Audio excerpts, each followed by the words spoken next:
の小指を口にくわえて涙ぐんでた君よ、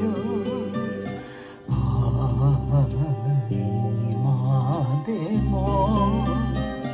愛している。君は心の妻だから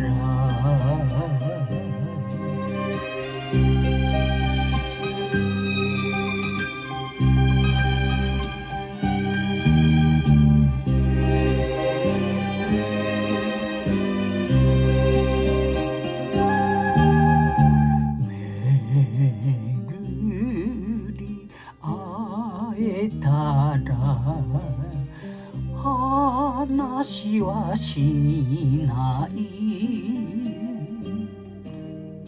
二人といない優しい人よ、君のうなじのあのぬくもりが忘れられない今日も、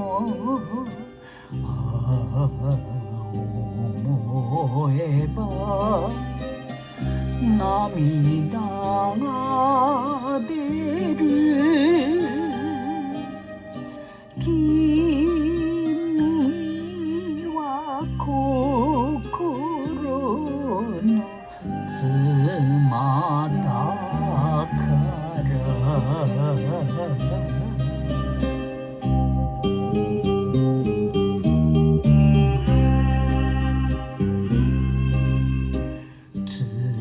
強く生きるよ、生きてることがいつかは君に幸せ運ぶ。僕にすがって胸を叩いてきっと泣くだろう君は。その日を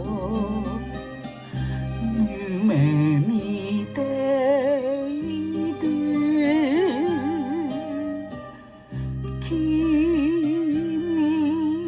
は心の妻だから